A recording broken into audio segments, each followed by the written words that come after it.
The original system in the United States, under the Constitution, senators were appointed by state legislators, and they were very clear of why they were doing that.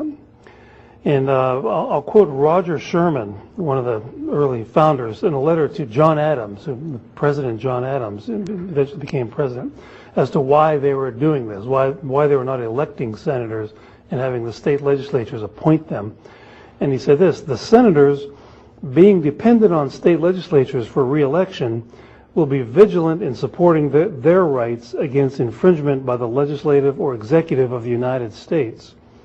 So they saw this as an extra protection against the usurpation by the central government, as they saw, we need to be protected from the legislature in the nation's capital. We need to protect ourselves against the president, the executive.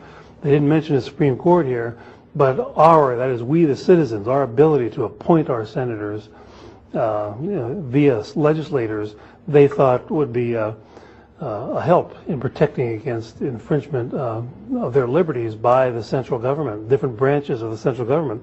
Today, of course, you'll have the senator from Alabama will head straight to New York City and Hollywood to raise money for his re-election campaign.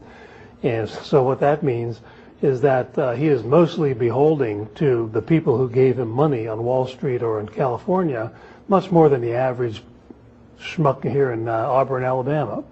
Not that they're all schmucks in Auburn, like him, right? For example, right there. And so, and that is exactly the kind of thing that they anticipated would happen with the direct election of senators. And they thought that they would be less likely to act against the interests of the people in their home state if they owed their job to the people who were elected by the people back in the home state directly, the state legislature. And that was the idea anyway.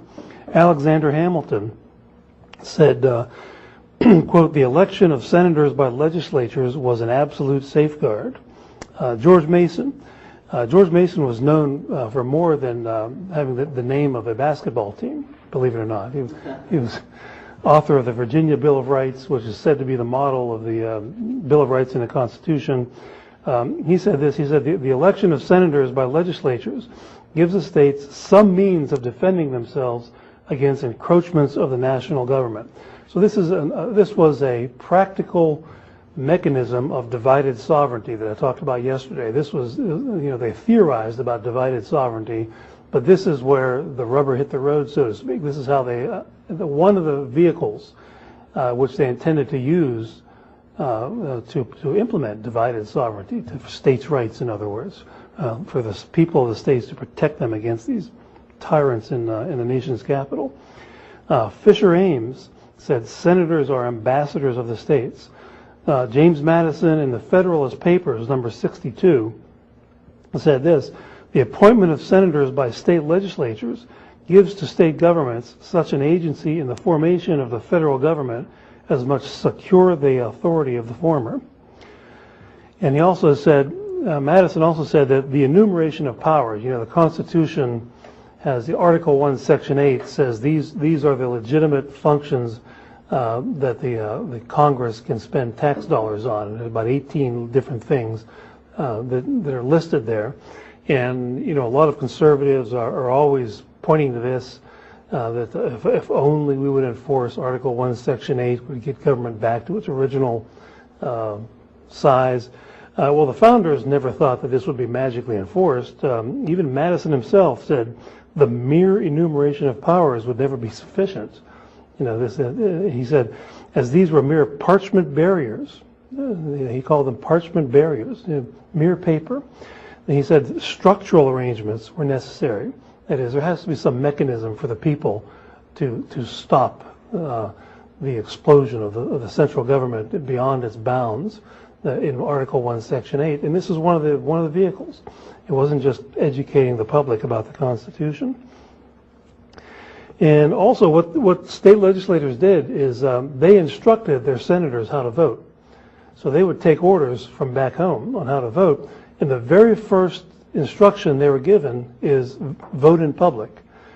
Because when the United States Senate first convened, these guys all got together and said, well, let's go behind closed doors and talk about this. And the people back home were alarmed immediately at that. And they said, no, the votes have to be in public and made public. And so that was the first instruction that was actually given to the United States Senate out there. And, when I mentioned the Kentucky and Virginia resolves yesterday, those were the work of state legislators.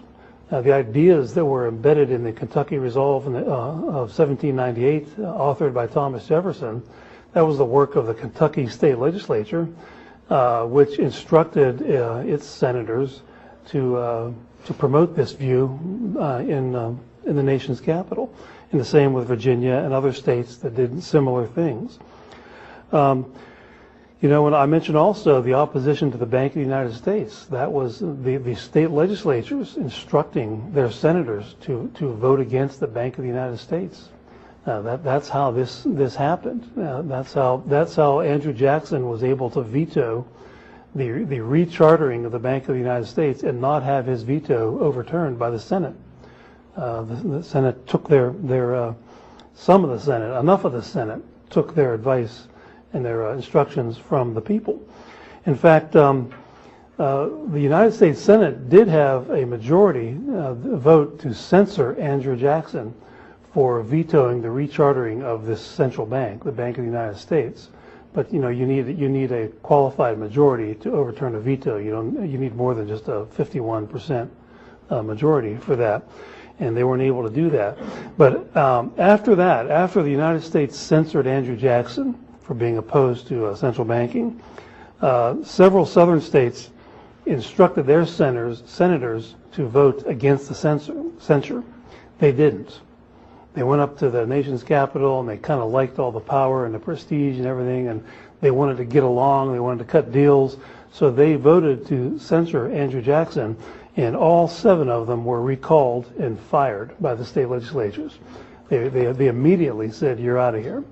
And so that's a clear example of the intention of what occurred before the 17th Amendment, the appointment of senators. If you do, because the people in the states they didn't like this corrupt bank. They were on Andrew Jackson's side. But I forget who it was. Some conservative commentator said a few years ago that conservatives who get elected to politics, before they're in politics, they complain about what a swamp Washington, D.C. is. But then once they get there, they kind of think of it more like a hot tub. They kind of like it. And that's nothing new. It apparently has always been true. Once you get there, they kind of like it. What's not to like? Taking bribes can be fun and games for everybody.